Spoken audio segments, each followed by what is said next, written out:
để không bị chết cóng trong lúc ngủ vào ban đêm. Người Nenes phải cưa những khúc gỗ giữa trời. Hai vợ chồng buộc phải chuẩn bị đủ củi để sưởi ấm. Nếu không, họ khó có thể sống sót qua đêm nay, bởi một trận bão tuyết sắp ập đến. Nhiệt độ cũng sẽ đột ngột hạ xuống dưới âm 60 độ C. Trong khi đó, người Nenes chỉ sống trong những căn lều dựng bằng da tuần lộc, để tránh ngủ rồi không bao giờ tỉnh lại. Ngay cả khi đi ngủ, họ vẫn phải khoác lớp da tuần lộc dày nặng. Đặc biệt, đôi chân phải được giữ ấm bằng những đôi ủng thật dày. Nếu không sáng hôm sau, cả hai bàn chân sẽ mất hết cảm giác. Ngay cả những chú chó kéo xe vốn chịu rét rất giỏi cũng chỉ nằm im trong lều, không nhúc nhích. Muốn sống sót trên vùng đất Siberia, người Nenes phải đối mặt với khó khăn. Bộ nước sinh hoạt của họ đều được lấy từ băng tuyết ngoài hoang dã. Người phụ nữ xúc đầy một giỏ tuyết trắng để chuẩn bị nấu ăn. Ở vùng đất lạnh giá khắc nghiệt này, họ sống gần như những con người thời nguyên thủy. Ngay cả vài món dụng cụ nhà bếp ít ỏi cũng đã phủ một lớp cáu bẩn dày theo năm tháng. Cô đổ chút nước lạnh cuối cùng còn lại trong xô vào ấm để đun nóng. Sau đó, những khúc củi đã chẻ được cho thêm vào bếp lò. Chiếc bếp này chính là vật cứu mạng của cả gia đình. Sưởi ấm hay nấu ăn, tất cả đều phải trông cậy vào nó, bởi họ sống giữa vùng hoang nguyên Siberia và mùa đông gần như hoàn toàn tách biệt với xã hội hiện đại. Vì thế, thức ăn của họ cũng vô cùng đơn điệu, phần lớn chỉ là bánh mì tự làm và thịt tuần lộc. Thịt tuần lộc đã trở thành nguồn lương thực chính của người Nenes. Ngoài thịt tuần lộc, họ còn đánh bắt cá. Những con cá này thậm chí không cần nấu chín mà có thể ăn sống ngay lập tức. Giống người Inuit, họ cũng có thói quen ăn thịt sống. Đó là cách ăn uống được hình thành từ môi trường giá rét cực độ. Người Nenes cứ thế sinh sống giữa đồng tuyết mênh mông. Chỗ dựa lớn nhất của họ chính là những đàn tuần lộc được chăn nuôi. Mỗi khi lượng thức ăn dự trữ không còn đủ, những người đàn ông lại cầm dây thừng đi vào giữa đàn tuần lộc. Sau khi chọn đúng thời điểm, họ quăng sợi dây về phía một con tuần lộc. Khi con vật bị chiếc thòng lọng siết chặt, điều đó cũng đồng nghĩa sự sống của nó đã đi đến hồi kết. Những người đàn ông nhanh chóng quật con tuần lộc xuống đất, trói chặt 4 chân, rồi đặt lên xe trượt tuyết để kéo về nơi cắm trại. Kết cục cuối cùng của nó là trở thành một món ăn trên bàn. Thịt tuần lộc tươi thậm chí không cần nấu chín. Họ cho rằng chỉ khi ăn sống mới giữ được trọn vẹn hương vị nguyên bản của thịt. Người Nenes là một dân tộc du mục. Họ sống bằng nghề chăn nuôi tuần lộc ở Siberia. Với số lượng vô cùng lớn, mỗi gia đình thường sở hữu vài trăm con. Cỏ trên những bãi chăn gần đó chẳng bao lâu sẽ bị ăn sạch. Vì vậy, cứ khoảng một tuần, người Nenes lại phải di chuyển nơi ở để tránh đàn tuần lộc chịu tổn thất lớn vì thiếu thức ăn. Sau khi trận bão tuyết qua đi, họ bắt đầu tháo dỡ căn lều đang ở để tiện di chuyển bất cứ lúc nào. Lều của người Nenes được dựng với kết cấu rất đơn giản, nên việc tháo dỡ cũng vô cùng dễ dàng. Mỗi gia đình Nenes có khoảng 10 chiếc xe trượt tuyết. Những chiếc xe này dùng để chở căn lều cùng toàn bộ vật dụng sinh hoạt. Họ chọn một con tuần lộc được khỏe mạnh kéo xe đi đầu. Chỉ cần con đầu đàn dẫn đường, những con tuần lộc khác sẽ ngoan ngoãn nối đuôi theo sau. Mỗi lần di cư, họ phải đi ít nhất vài chục cây số. Không chỉ cần tìm được bãi chăn thích hợp cho tuần lộc, họ còn phải chọn nơi con người có thể sinh sống. Sau hành trình dài 50 cây số, cuối cùng họ cũng tìm được một địa điểm vừa ý để dựng trại. Phía trước là một hồ nước khổng lồ đã đóng băng. Với người Nenes, đây chẳng khác nào món quà mà thiên nhiên ban tặng, bởi dưới lớp băng chắc chắn có rất nhiều cá lớn. Cuối cùng, họ không còn phải ngày nào cũng ăn thịt tuần lộc. Những người đàn ông lập tức lấy dụng cụ đục băng, bắt đầu khoan một lỗ trên mặt hồ, nhưng lớp băng dày không thể phá vỡ trong chốc lát. Họ phải tốn rất nhiều sức mới đục được một ô vuông trên băng. Sau đó, những mảnh băng vụn trên mặt nước được vớt ra. Khi miệng hố đã sạch, họ thả cả tấm lưới xuống nước. Việc tiếp theo chỉ là chờ đợi trong vài giờ. Người phụ nữ đã dùng cá khô làm mồi và câu được rất nhiều cá nhỏ. Những con cá tuy không lớn nhưng cũng đủ làm bữa trưa cho mọi người. Cô còn mang theo một ít bánh mì, rồi làm sạch số cá vừa bắt được. Cả nhóm ngồi ngay trên tuyết và bắt đầu ăn sống. Giữa trời băng tuyết lạnh dưới âm hàng chục độ, ăn thịt sống là kỹ năng cơ bản của mỗi người Nenes. Họ rắc một chút muối lên miếng cá sống. Như vậy khi ăn sẽ đậm đà hơn. Người Nenes thậm chí không cần uống nước nóng. Thói quen ăn uống được duy trì suốt đã tạo nên một hệ tiêu hóa vô cùng khỏe mạnh. Vì thế, ăn những món sống như vậy hiếm khi gây ra vấn đề. Vài giờ sau, họ bắt đầu thu lưới. Không ngờ vừa kéo lưới lên khỏi mặt nước, họ đã nhìn thấy vô số cá nhỏ chen kín bên trong. Những con cá này tuy không lớn, nhưng số lượng lại quá nhiều. Chỉ một mẻ lưới cũng đủ để họ ăn trong một thời gian dài. Người đàn ông dùng vợt vớt cá ra khỏi lưới. Chẳng mấy chốc mặt tuyết đã phủ kín những con cá nhỏ. Đồng tuyết Siberia hầu như không có dấu chân con người, vì thế nguồn cá nơi đây cũng vô cùng phong phú. Người đàn ông đã vớt suốt một thời gian dài, nhưng cá bên dưới dường như vẫn nhiều vô tận. Mà những tấm lưới như vậy, họ còn tới 3 tấm. Với lượng cá thu được lần này, họ có thể không phải lo thiếu thức ăn suốt cả năm. Môi trường sống của người Nenes tuy khắc nghiệt, nhưng tài nguyên thiên nhiên quanh họ lại vô cùng dồi dào. Chỉ cần vượt qua được sự tàn khốc của thời tiết, cuộc sống lâu dài ở đây thật ra cũng khá bình yên. Mỗi khi trong nhà không còn gì để ăn, người đàn ông lại lặng lẽ mở chiếc hòm đặt giữa tuyết, bên trong chất đầy những tảng thịt đỏ. Chỉ khi không còn lựa chọn, họ mới lấy chúng ra ăn. Ở vùng đất lạnh dưới âm 60 độ C, không điều gì quan trọng hơn việc sống sót. Ngoài ra, Họ còn treo những rẻ sườn lên cây để ngăn thú hoang ăn trộm. Đó chính là cách sinh tồn của người Nenes. Những tảng thịt đã đông cứng như đá. Mỗi lần nấu ăn, họ phải dùng cưa mới cắt được thịt, rồi dùng rìu bổ thành từng miếng nhỏ. Chỉ như vậy, thịt mới có thể cho vào nồi để nấu chín. Người Nenes sinh sống ở miền Bắc Siberia. Mùa đông nơi đây vừa dài vừa lạnh giá. Khung cảnh tuy giống như một thế giới cổ tích, nhưng nhiệt độ lại thấp đến mức đáng sợ. Họ chỉ sống trong những căn lều dựng bằng da tuần lộc, và chiếc bếp lò trở thành công cụ cứu mạng duy nhất. Người Nenes phải dựa vào chiếc bếp ấy để sưởi ấm và nấu ăn. Người phụ nữ thái nhỏ thịt tuần lộc rồi cho vào nồi hầm. Họ không có nhiều gia vị, nên món thịt hầm gần như chỉ giữ hương vị nguyên bản của chính nguyên liệu. Họ thậm chí còn ăn sống trực tiếp. Khi nước trong nồi bắt đầu sôi, cô cho thêm một ít muối và khoai tây. Hương vị thịt tuần lộc khá giống thịt bò, nhưng giá trị dinh dưỡng được cho là cao hơn. Loại thịt này đặc biệt thích hợp để ăn ở những vùng lạnh giá. Người Nenes nuôi rất nhiều tuần lộc trên vùng đất chịu rét rất giỏi nhưng lại vô cùng sợ nóng. Chúng chỉ thích hợp sinh tồn ở những nơi lạnh giá. Thế nhưng Siberia thường xuyên có tuyết rơi. Khi lớp tuyết trên mặt đất trở nên quá dày, tuần lộc sẽ không thể ăn được rêu địa y ở bên dưới. Nếu kéo dài, chúng có thể chết đói. Vì vậy, người Nenes luôn phải liên tục di chuyển. Trung bình cứ mỗi tuần, họ lại dọn nhà một lần. Dù vô cùng vất vả, họ cũng không còn lựa chọn nào khác. Đó chính là cuộc sống của một dân tộc du mục. Mọi thứ đều phải đặt trên điều kiện đàn gia súc được ăn no. May mắn là căn lều của họ rất dễ tháo dỡ, nên chỉ mất một thời gian ngắn là có thể thu dọn xong. Một bãi chăn mới phải đáp ứng 2 điều kiện. Thứ nhất, lớp tuyết không được quá dày để bảo đảm nguồn thức ăn cho đàn tuần lộc. Thứ hai, khu vực gần đó phải có rừng. Tốt nhất là có thêm một con sông, cây cối có thể dùng làm củi đốt để sưởi ấm. Còn nếu có sông, họ sẽ có thể đánh bắt cá. Địa điểm cắm trại lần này khá lý tưởng. Lớp tuyết ở đây rất mỏng, đàn tuần lộc có thể ăn no. Phía gần đó lại có cả một khu rừng rộng để lấy củi sưởi ấm. Sau khi ổn định tại nơi ở mới, việc đầu tiên người đàn ông làm là ra ngoài chặt củi và dự trữ gỗ. Người Nenes tuy sống theo cách khá nguyên sơ, nhưng công cụ họ sử dụng lại không hề lạc hậu. Họ không chỉ có xe trượt tuyết mà còn có cả cưa máy. Cưa máy giúp hiệu suất chặt củi tăng lên rất nhiều. Giữa trời băng tuyết lạnh dưới âm hàng chục độ, chỉ khi giữ cho ngọn lửa luôn cháy, họ mới có thể sống sót. Khi đang cưa đến cây thứ hai, một sự cố bất ngờ xảy ra. Chiếc cưa máy của anh lại hỏng. Ở nơi không làng xóm, cũng chẳng có cửa hàng sửa chữa. Nếu không thể tự mình khắc phục, anh chỉ còn cách mang nó tới thị trấn. Nhưng thị trấn gần nhất cũng cách đây tới 30 cây số. Cuộc sống nơi này có quá nhiều điều bất tiện. Thời tiết trông có vẻ yên bình và trong trẻo, nhưng thật ra nhiệt độ đã gần chạm ngưỡng âm 40 độ C. Chiếc mũ của người đàn ông phủ đầy một lớp băng giá dày. Anh chất toàn bộ số gỗ lên xe trượt tuyết, rồi dùng xe máy kéo chúng trở về nhà. Số gỗ này thường được chất ngay trước cửa lều. Sau đó, anh còn phải bổ nhỏ để dễ nhóm lửa. Khi hoàn thành mọi việc, cả người anh đã lạnh cóng và tê cứng. Anh vội chui vào lều, nhóm lửa để sưởi ấm. Ở nơi này, ngọn lửa mang một ý nghĩa đặc biệt. Ánh lửa màu cam không chỉ đem lại hơi ấm, mà còn thắp lên hy vọng sống sót cho cả gia đình. Ngay sau đó, anh lấy một tảng tiết đông cho vào nồi. Đó là một phần trong cuộc sống thường ngày của họ. Sau khi sửa xong chiếc cưa máy, anh tiếp tục cắt gỗ. Đây là công việc cơ bản của mỗi người đàn ông Nenes. Ngoài việc chăn thả đàn tuần lộc, họ còn phải bảo đảm gia đình luôn có đủ củi để sưởi ấm. Người vợ và cậu con trai vừa trở về sau chuyến mua nhu yếu phẩm. Khoảng 10 ngày, họ mới tới thị trấn một lần. Những thứ mua về chủ yếu là bánh mì và đồ hộp, cùng một ít trái cây. Người đàn ông lấy chiếc máy phát điện của gia đình ra. Toàn bộ ánh sáng trong lều đều nhờ chiếc máy này cung cấp. Nhưng anh kéo dây khởi động hồi lâu mà máy vẫn không chạy. Không còn cách nào khác, anh đành kéo máy phát điện vào trong lều rồi đặt cạnh bếp lò để làm ấm. Sau một thời gian hơ nóng, cuối cùng máy mới khởi động thuận lợi. Trong lúc đó, người phụ nữ bắt đầu chuẩn bị bữa tối. Số thực phẩm mua về hôm nay khá phong phú. Không chỉ có trái cây tươi, mà còn có cả một ít xúc xích. Đây đều là những món họ hiếm khi được ăn. Tất nhiên, trên bàn cũng không thể thiếu ổ bánh mì đen kiểu Nga. Ngoài ra còn có một đĩa thịt tuần lộc sống. Người Nenes cũng có thói quen ăn thịt sống. Họ thái thịt tuần lộc đông lạnh thành những lát mỏng, rồi đặt lên đĩa và ăn trực tiếp. Khi ăn, chỉ cần chấm thêm một chút muối. Đó chính là cuộc sống gia đình của người Nenes. Nơi đây tuy có vô vàn bất tiện, nhưng họ đã quen với nhịp sống ấy. So với sự hối hả trong thành phố, cuộc sống chậm rãi nơi đây đôi lúc lại khiến lòng người được chữa lành.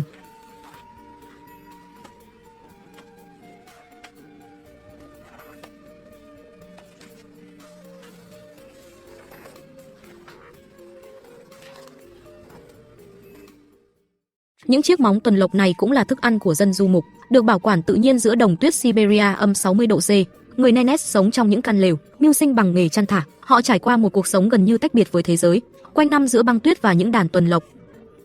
Cũng chính vì vậy, cứ mỗi tuần họ lại phải di cư một lần. Người đàn ông dùng rìu đập vỡ lớp băng trên mặt đất.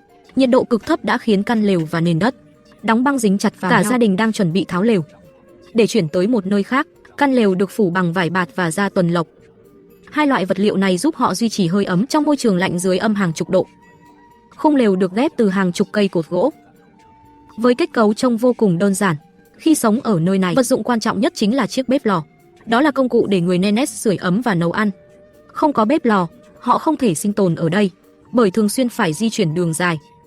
Nên đồ dùng sinh hoạt của họ đều rất đơn giản, để thuận tiện mang theo. Sau khi chất tất cả lên xe trượt tuyết, họ có thể lên đường, tìm được một bãi chăn có nguồn thức ăn dồi dào không hề dễ. Mỗi lần di cư, họ phải đi ít nhất vài chục cây số. Lần này, họ đã tìm được một nơi vô cùng thích hợp để sinh sống. Bên dưới lớp tuyết mọc rất nhiều rêu địa y, đủ để đáp ứng nhu cầu thức ăn trước mắt của đàn tuần lộc. Gần đó còn có một dòng sông, nên họ có thể thường xuyên xuống sông bắt cá, giúp bữa ăn thêm đa dạng. Việc tiếp theo là dựng lại căn lều. Họ trải một lớp cành cây lên mặt tuyết, rồi đặt sàn nhà lên trên những cành cây ấy. Cách này giúp ngăn tuyết bên dưới sàn bị tan chảy. Sau đó, họ bắt đầu dựng phần khung lều. Những cây cột gỗ được trụm lại với nhau, tạo thành một hình nón. Cuối cùng, chỉ cần phủ da tuần lộc lên bộ khung gỗ là hoàn thành. Người Nenes dùng máy phát điện để cung cấp ánh sáng hàng ngày. Cứ sau một khoảng thời gian, họ lại phải đến thị trấn cách 100 cây số để mua dầu diesel. Khi lều đã dựng xong, họ bắt đầu nhóm lửa nấu ăn. Ở nơi như thế này, họ không có quá nhiều lựa chọn về thực phẩm. Thịt tuần lộc vẫn luôn là món ăn chính. Bữa tối hôm nay là xương tuần lộc hầm với tiết. Thịt tuần lộc tuy rất giàu dinh dưỡng, nhưng ngày nào cũng ăn thì khó tránh khỏi cảm giác ngán. Vì vậy, người luôn tìm cách làm cho nguồn thức ăn của mình phong phú hơn. Ngày hôm sau, người đàn ông tới mặt sông đóng băng để bắt cá. Trước tiên, anh dùng mũi sắt đục một lỗ trên băng. Đây là phương pháp đánh bắt truyền thống của người Nenes. Sau đó, anh thả một chiếc lồng cá hình chữ nhật xuống nước, rồi dùng một tấm chắn tự chế chặn phía trên. Như vậy, chỉ cần có cá bơi ngang qua, chúng sẽ chui vào trong lồng. Sau đó, họ chỉ cần chờ qua một đêm. Sáng hôm sau, họ quay lại kiểm tra thành quả của đêm qua, bởi nhiệt độ nơi đây quá thấp. Chiếc bẫy cá đã lại bị đóng băng kín. Họ chỉ có thể đục vỡ mặt băng rồi mới kéo được lồng cá lên. Thành quả lần này vẫn khá tốt. Bên trong có khoảng 30 con cá đủ loại. Số lượng tuy không quá nhiều, nhưng cũng đủ đáp ứng nhu cầu ăn uống hàng ngày của một gia đình. Ngoài ra, người Nenes còn săn một số loài chim hoang dã bởi họ đã có súng săn. Hiệu quả đi săn cũng tăng lên đáng kể. Người đàn ông chỉ bóp cò một phát, một con chim lớn đã rơi xuống. Với người Nenes, những con mồi như thế là món ngon hiếm có. Tuy nhiên, loại con mồi này không xuất hiện quanh năm, chúng chỉ có mặt vào những thời điểm và địa điểm nhất định. Vì vậy, trong khoảng thời gian này, nguồn thức ăn của người Nenes sẽ phong phú hơn rất nhiều. Dù sống cuộc đời du mục gần như tách biệt với thế giới, họ vẫn không thể hoàn toàn cắt đứt liên hệ với xã hội hiện đại. Bất cứ thứ gì cần mua, họ cũng phải dùng đến tiền. Vì thế, vào tháng 11 hàng năm, người Nenes sẽ bán đi một số tuần lộc. Những con tuần lộc được công nhân đưa lần lượt vào dây chuyền. Sau khi được sơ chế, thịt sẽ được treo trong kho lạnh. Cuối cùng, số thịt tuần lộc này được đưa ra thị trường để bán, còn người sử dụng khoản thu nhập ấy mua những nhu yếu phẩm cần thiết. Siberia không phải quanh năm chỉ có mùa đông. Khi mùa hè đến, cuộc sống của họ sẽ dễ chịu hơn đôi chút, ít nhất thời tiết không còn lạnh buốt như mùa đông. Trẻ nhỏ cũng có thể tham gia nhiều hoạt động ngoài trời hơn. Người phụ nữ cuối cùng cũng có thể giặt số quần áo đã tích lại suốt cả năm. Họ cũng không còn phải uống nước từ tuyết tan. Vào mùa này, trên đồng cỏ mọc rất nhiều quả mọng. Các cô gái sẽ tranh thủ thời điểm này để hái thật nhiều việt quất dại. Loại quả này có thể dùng để pha trà, cũng có thể làm mứt. Đây được xem là một trong trái cây của người Nenes. Trong mùa hè, họ sẽ cố gắng hái càng nhiều việt quất càng tốt rồi dự trữ lại để ăn vào mùa đông. Dù hiện tại đang là mùa hè, người Nenes vẫn phải tiếp tục di chuyển. Chỉ có điều, tần suất di cư không dày như vào mùa đông. Họ phải tận dụng quãng mùa hè ngắn ngủi để vỗ béo đàn tuần lộc. Bởi chỉ như vậy, chúng mới vượt qua được mùa đông dài đằng đẵng. Lần này, người đàn ông chọn dựng trại bên một dòng sông. Cỏ và nguồn nước nơi đây đều dồi dào, rất thích hợp cho đàn gia súc phát triển. Đó chính là cuộc sống 4 mùa của người Nenes. Họ không có sự an nhàn của vùng đất quanh năm ấm áp, mà chỉ lặng lẽ thích nghi với nhịp điệu của thiên nhiên. Sự dịu dàng của mùa hè thoáng qua trong chớp mắt, và cái lạnh mùa đông sắp một lần nữa trở lại. Giữa những cuộc di cư lặp đi lặp lại, người Nenes vẫn không ngừng viết tiếp câu chuyện nhọc nhằn của đời sống du mục.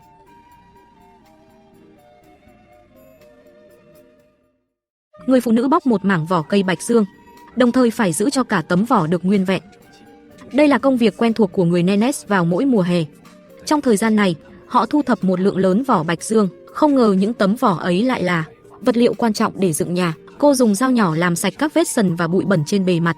Những tấm vỏ như vậy phải thu gom đến hàng trăm tấm mới đủ dùng. Sau khi bóc vỏ, cô dùng rêu trên mặt đất chà lên thân cây. Nhờ vậy, cây bạch dương sẽ không bị khô chết.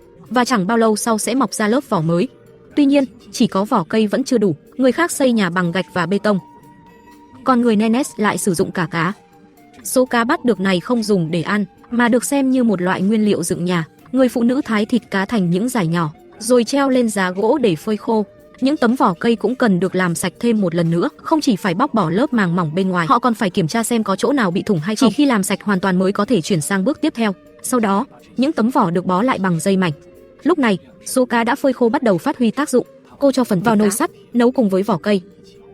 Bên trên được phủ thêm một lớp cỏ khô, rồi đun trên lửa lớn suốt 3 giờ. Lượng dầu mỡ trong thịt cá sẽ giúp vỏ cây chống nước tốt hơn và dẻo dai hơn. Vỏ cây sau khi nấu sẽ chuyển sang màu nâu. Họ trải những tấm vỏ đã nấu lên bãi cỏ để phơi khô. Khi vỏ đã khô, họ có thể khâu chúng lại với nhau. Sau đó, những tấm vỏ được phủ lên bộ khung của căn lều. Đây chính là nơi ở mùa hè của người Nenes. Tổ tiên họ đã tận dụng những vật liệu đơn sơ để tạo nên chỗ trú ngụ, và phương pháp ấy được truyền lại cho tới ngày nay. Nhưng căn lều bằng vỏ cây chỉ có thể sử dụng vào mùa hè. Mùa đông nơi đây có thể lạnh tới âm 60 độ C. Sống trong kiểu lều này sẽ không thể tồn tại. Mùa hè ở miền Bắc Siberia kéo dài chưa đầy 2 tháng. Mỗi khi cỏ xanh bắt đầu úa vàng, họ buộc phải di chuyển đến bãi chăn mùa đông. Chỉ lớp rêu địa y dưới đồng tuyết mới có thể nuôi sống đàn tuần lộc, còn vào mùa đông cách họ dựng lều hoàn toàn khác biệt. Trước tiên, một lớp ván gỗ được trải lên mặt tuyết, rồi phủ thêm chiếu cỏ để cách nhiệt. Bếp lò là vật dụng vô cùng quan trọng trong mùa đông. Sống giữa trời băng tuyết như thế này, họ hoàn toàn dựa vào bếp để sưởi ấm và nấu ăn. Phần khung lều cũng được dựng xoay quanh chiếc bếp ấy. Kết cấu của căn lều thật ra không quá phức tạp, chỉ cần trụm hàng chục cây cột gỗ lại tạo thành hình nón là hoàn thành bộ khung. Sau đó, đặt ống khói của bếp ở chính giữa căn lều. Lớp áo bên ngoài của lều mùa đông bắt buộc phải dùng da tuần lộc, chỉ như vậy mới có thể chống chọi với cái rét âm hàng chục độ C. Mỗi gia đình Nenes thường sở hữu vài trăm con tuần lộc. Vì thế, thứ họ ít thiếu nhất chính là thịt và da tuần lộc, ngay cả quần áo, giày dép trên người cũng được làm từ da tuần lộc. Nguồn thức ăn của người Nenes chủ yếu là thịt tuần lộc và cá nước ngọt. Họ cũng có thói quen ăn thịt sống. Những con cá nước ngọt này thường được ăn sống trực tiếp. Khi sinh sống tại đây, thử thách lớn nhất chính là thời tiết cực đoan. Mỗi khi bão tuyết ập đến, nhiệt độ bên ngoài căn lều có thể hạ xuống âm 60 đến âm 70 độ C. Ra ngoài vào lúc này là việc vô cùng nguy hiểm, để cả gia đình không bị lạnh cóng. Người đàn ông liên tục bổ củi ngay trước cửa. Chỉ khi gỗ được đốt không ngừng, bên trong căn lều mới có thể giữ được hơi ấm. Ngoài củi, họ còn phải chuẩn bị thức ăn. Người Nenes hầu như không có gạo hay bột mì. 3 bữa mỗi ngày của họ chủ yếu vẫn là thịt tuần lộc. Số thịt để ngoài trời đã đông cứng như đá. Mỗi lần nấu ăn, họ phải dùng rìu bổ ra, rồi dùng cưa cắt thành từng miếng nhỏ. Chỉ như vậy, thịt mới có thể cho vào nồi nấu chín. Người phụ nữ cố gắng chuyển thật nhiều củi vào trong lều. Vài ngày tiếp theo, cả gia đình sẽ phải ở yên bên trong. Một mối nguy khác mà bão tuyết mang đến chính là vùi lấp toàn bộ bãi chăn. Nếu lớp tuyết tích tụ quá dày, tuần lộc sẽ không thể ăn được rêu địa y bên dưới. Khi ấy, họ buộc phải di chuyển tới một nơi khác. Trước khi lên đường, họ phải bắt vài con tuần lộc khỏe mạnh để kéo xe trượt tuyết. Những con tuần lộc này được chăn thả tự do trên đồng tuyết. Cách để bắt chúng là dùng dây thừng quăng vào cặp sừng. Tuy nhiên, quá trình này không hề dễ dàng. Tuần lộc vừa khỏe, lại chạy vô cùng nhanh. Người đàn ông phải tốn rất nhiều sức mới bắt được một con, bởi trận bão tuyết hôm qua quá dữ dội. Hàng chục con tuần lộc đã bị thất lạc. Đây là khối tài sản không hề nhỏ của gia đình. Dù thế nào, họ cũng phải tìm chúng trở về. Cuối cùng, cả nhà quyết định chia thành hai hướng. Cậu con trai 12 tuổi đi tìm số tuần lộc bị mất, còn hai vợ chồng già dẫn đàn tuần lộc tiếp tục di cư. Khi tìm thấy đàn vật, cậu bé sẽ nhanh chóng đuổi theo cha mẹ. Cậu bé tìm kiếm suốt một thời gian dài trên đồng tuyết, cuối cùng phát hiện phân tuần lộc còn để lại. Điều đó chứng tỏ hướng cậu đang đi là chính xác. Nhưng đúng lúc ấy, bão tuyết lại nổi lên. Tầm nhìn trên đồng tuyết lập tức giảm xuống rất thấp. Nếu bị lạc đường, cậu sẽ rơi vào tình cảnh vô cùng nguy hiểm. May mắn cậu bé đã tìm thấy những con tuần lộc bị mất ở cách đó không xa. Cậu không vội quay về giữa trận bão tuyết, mà ở lại cùng đàn tuần lộc cho đến khi gió bão lắng xuống. Khi tầm nhìn trở nên rõ hơn, cậu mới lùa đàn tuần lộc đuổi theo đoàn di cư. Cuối cùng, cậu cũng tìm được nơi cha mẹ đang dựng trại. Nhìn thấy con trai bình an trở về, hai vợ chồng vô cùng nhẹ nhõm, dù sao cậu cũng chỉ mới 12 tuổi. Nhưng trong thế giới của người Nenes, các bé trai từ nhỏ đã phải học cách sinh tồn trên đồng tuyết. Chỉ cần thích nghi với môi trường và biết tự giải quyết vấn đề, họ mới có thể sống lâu dài ở nơi này.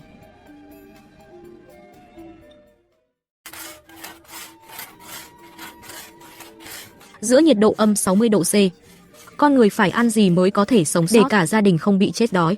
Người đàn ông lấy ra chút lương thực cuối cùng trong nhà. Đó là một tảng thịt tuần lộc đông cứng. Mỗi khi nấu ăn, họ phải dùng cưa cắt thịt thành từng miếng nhỏ. Giữa vùng rừng Siberia hầu như không có dấu chân người. Một gia đình Nenes sống trong căn lều dựng bằng da tuần lộc. Họ trải qua cuộc sống tách biệt với thế giới ở Siberia. giống như người Inuit. Họ cũng mang những nét đặc trưng trên khuôn mặt của người châu Á. Cả hai cộng đồng đều sinh sống tại những vùng lạnh giá của Siberia, đồng thời cùng duy trì truyền thống ăn thịt sống. Thịt tuần lộc và cá nước ngọt là thức ăn chính của người Nenes. Người đàn ông dùng dao nhỏ thái cá đông lạnh thành những lát mỏng. Phần thịt cá trắng mềm này hoàn toàn không cần nấu chín, mà có thể đưa thẳng vào miệng để ăn sống. Bên trong căn lều có một chiếc bếp lò, đây là công cụ quan trọng để nấu ăn và sưởi ấm. Không có chiếc bếp ấy, họ không thể sống sót, bởi nhiệt độ bên ngoài có thể hạ xuống âm 50 đến âm 60 độ C dù trong lều có bếp sưởi. Khi đi ngủ họ vẫn phải mang cả đôi ủng da tuần lộc, nếu không, sáng hôm sau họ rất dễ bị cóng. 3 bữa mỗi ngày của người Nenes gần như đều là thịt tuần lộc. Điều kiện sống của họ không khắc nghiệt bằng một số cộng đồng Inuit, nhưng bữa ăn vẫn khó tránh khỏi sự đơn điệu. Người Nenes là một dân tộc du mục, mỗi gia đình đều nuôi vài trăm con tuần lộc. Loài vật này chịu rét vô cùng tốt và chỉ có thể sinh sống ở vùng khí hậu lạnh. Chúng sống nhờ lớp rêu địa y bên dưới tuyết. Tuần lộc là toàn bộ nguồn kinh tế của người Nenes. Mỗi năm, họ bán một phần thịt và sừng tuần lộc để có thu nhập. Nước ngọt lại là thứ nơi đây không hề thiếu. Toàn bộ nước sinh hoạt của họ đều đến từ băng tuyết được đun tan. Muốn sống sót ở vùng đất lạnh giá khắc nghiệt này, bất cứ thứ gì có thể ăn được cũng không được phép lãng phí. Móng tuần lộc là một món ngon hiếm có. Bên trên có rất nhiều gân và sụn, khi ăn mang lại cảm giác dai giòn đặc biệt. Đây là món ăn được người Nenes vô cùng yêu thích. Những người đàn ông phải luôn bảo đảm trong nhà có đủ củi. May mắn là gỗ ở Siberia gần như vô tận, dùng mãi cũng không hết, vì thế người Nenes hầu như không phải lo lắng về nhiên liệu. Dù sống giữa vùng núi rừng hoang vắng, họ vẫn có thể sử dụng một số công cụ hiện đại. Mỗi gia đình Nenes đều có một chiếc xe trượt tuyết gắn động cơ. Hàng ngày, người đàn ông lái xe ra ngoài chặt củi, rồi dùng cưa máy cắt gỗ thành những đoạn ngắn. Như vậy mới thuận tiện mang số gỗ ấy trở về nhà. Cuộc sống trên đồng tuyết vừa đơn điệu vừa buồn tẻ. Họ không có mạng internet, cũng chẳng có tivi. Những đêm dài là khoảng thời gian nhàm chán nhất. May mắn là họ đã có máy phát điện. Chiếc máy này có thể thắp sáng căn lều tối đen. Sống ở nơi đây, lợi ích lớn nhất là hoàn toàn không cần dùng tủ lạnh. Chiếc xe trượt tuyết này chính là nơi dự trữ thức ăn. Người phụ nữ đặt toàn bộ thịt tuần lộc ở đây. May mắn là khu vực này không có đàn sói xuất hiện, nếu không số thịt ấy không thể để ngoài trời. Để làm cho bữa ăn phong phú hơn, người Nenes cũng thường xuyên đi bắt cá. Họ dùng những cành liễu đan thành một chiếc lồng cá. Đây là dụng cụ đánh bắt đặc trưng của người Nenes. Chỉ cần đặt mồi vào trong lồng rồi thả xuống sông. Sau đó, chiếc lồng được ngâm dưới nước qua một đêm. Sáng hôm sau, họ đập vỡ lớp băng phía rồi kéo chiếc lồng cá ra. Sau khi ngâm nước, chiếc lồng trở nên vô cùng nặng. Người đàn ông phải dốc hết sức mới có thể kéo nó lên mặt băng. Phương pháp đánh bắt này tuy khá nguyên thủy, nhưng thành quả cuối cùng vẫn rất đáng kể. Ít nhất cũng đủ đáp ứng nhu cầu thức ăn hàng ngày. Mỗi khi lớp rêu địa y gần đó bị tuần lộc ăn sạch, người Nenes lại phải tháo căn lều và đi tìm một bãi chăn mới. Kết cấu của loại lều này vô cùng đơn giản. Họ trụm hàng chục cây cột gỗ thành hình nón, rồi phủ vài lớp vải bạt và da tuần lộc bên ngoài. Căn lều rất dễ tháo dỡ, đặc biệt phù hợp với dân tộc du mục như người Nenes. Mỗi lần di cư, họ phải đi xa hàng chục cây số cho đến khi tìm được một nơi có rêu địa y dồi dào mới dừng lại. Sau khi chọn được địa điểm cắm trại, họ phải dựng lại căn lều. Trước tiên, một lớp cành cây được trải trên mặt đất làm nền, rồi những tấm ván gỗ được đặt lên trên. Đó chính là sàn nhà và khu vực sinh hoạt bên trong lều. Tiếp theo, họ chỉ cần dựng lại những cây cột gỗ, rồi phủ da tuần lộc lên là có thể ở được. Dù mỗi lần di cư đều phải đi một quãng đường rất dài, họ chỉ có thể dừng tại một nơi khoảng 10 ngày, bởi đàn tuần lộc luôn cần những bãi chăn mới. Phần lớn thời gian của người Nenes đều trôi qua trên những hành trình di cư. Nhưng đó chính là cuộc sống của một dân tộc du mục. Ngày qua ngày, họ cứ thế chuyển. Sự dịch chuyển từ lâu đã khắc sâu trong huyết mạch. Họ đồng hành cùng những đàn tuần lộc, lấy ra tuần lộc làm mái nhà và bằng lối sống nguyên sơ nhất, viết nên khúc tráng ca du mục của người Nenes.